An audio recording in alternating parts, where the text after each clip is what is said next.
Hi, everyone, and welcome to Joe DiMaggio Children's Hospital's State of Mental Health and the impact that it has on children and their caregivers.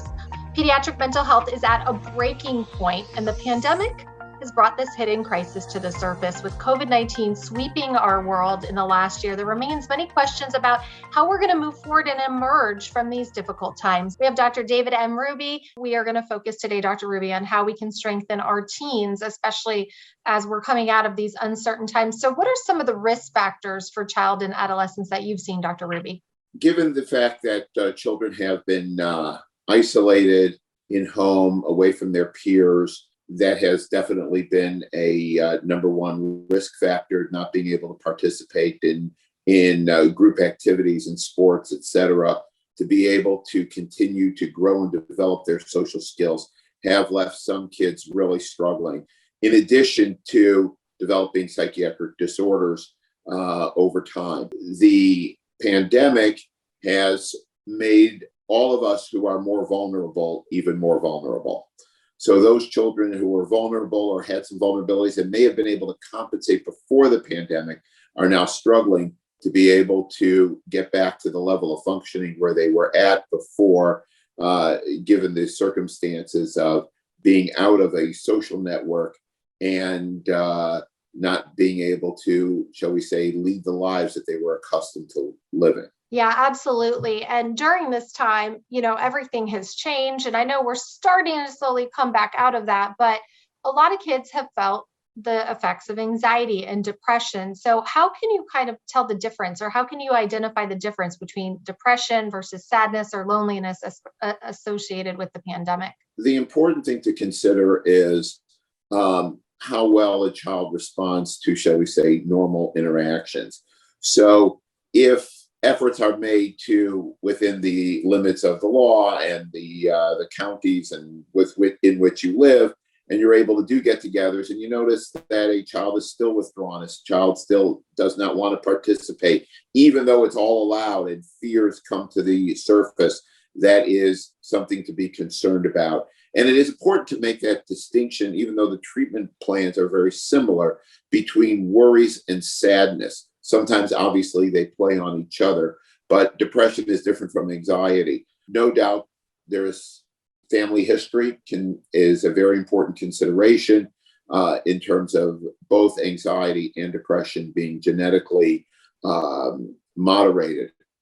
So there is usually, what I will ask parents is, shake the trees and find out who else in the family has various disorders. And clearly, social stress, such as, supremely social stress, as to what we've all been through.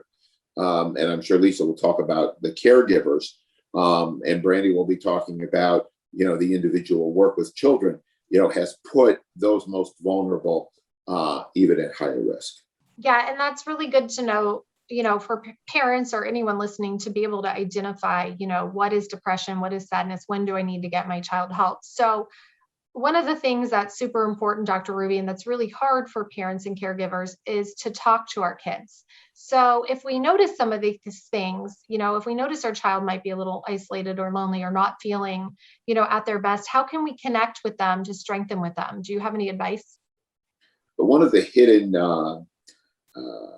side benefits of what we've all been through is that since we have all sort of been in this together, I'm hoping that families and parents and kids have had more time together, and parents have had more opportunities to observe their children, to talk with their children, get to know them better, and spend more time, because we were all spending more time together. True, children, parents can't help but get on each other's nerves, but even that can be bonding in a certain way. So no doubt, if you see a change in your child's behavior, if you see a change in your child's mood, sleep patterns, appetite, energy level, concentration level, please discuss it with your children. Don't be afraid to bring it up. You won't make them worse by talking about it.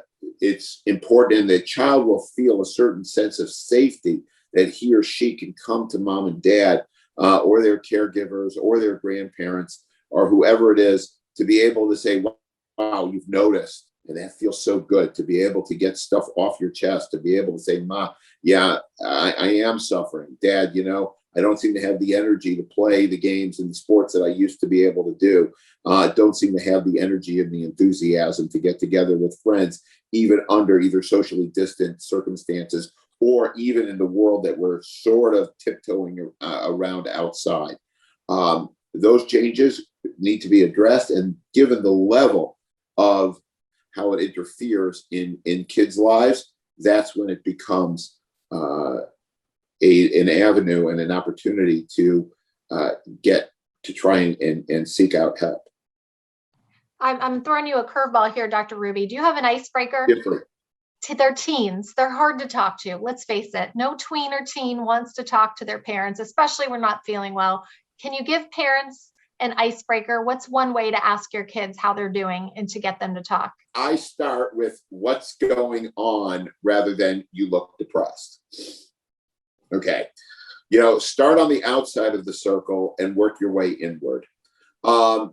Get to talk about almost everything else but, the issue that you have in mind. So to speak, help get the youngster to speak about stuff they may be interested in talking about. Now, if we're talking about a child who is melancholic, has severe depression, that in itself may be a signal that they just don't have the energy or the wherewithal, or even, shall we say, their brains are just not working well, because that's what depression can do if you have no energy, enthusiasm, or ability to even concentrate on a conversation. So we want to be able to talk about everything else but, and kids want to talk about other kids. So therefore, hey, what's going on with you? What's going on with your buddies? As well as getting an idea of helping kids talk about the things that interest them. And just wanted to do a checkup with you, find out how you're doing. How's your energy level? I notice you haven't been sleeping as well. Is everything okay? A relationship with one's child doesn't start in a crisis. So that's why we promote, linking children and parents and caregivers to be able to open the avenues of conversation about anything and everything. It doesn't have to produce always anxiety. Little things like who's riding shotgun does not need to be a family crisis. But talk with your kids. Keep the conversation going. I love what you said. A relationship doesn't start in a crisis. So start talking now and keep talking. Final thoughts for you for families. I know you mentioned a silver lining that we're all talking about mental health, but some people need to still get help. It's okay to not be okay, and that if you need it, you should get it. It's tough to get it. It's hard to find available clinicians in all treatment settings right now, but be persistent and start early. But I also think that, in the spirit of acronyms, it should be a summer of R&R. It could be rest and relaxation, but I think it's also building resilience and reconnecting. I think children, by the nature of childhood, they are resilient. And once we sort of get them back to their lives, we can be able to build on that resilience, as well as build up the resilience of the caregivers. And one of the tools to do that is by reconnecting.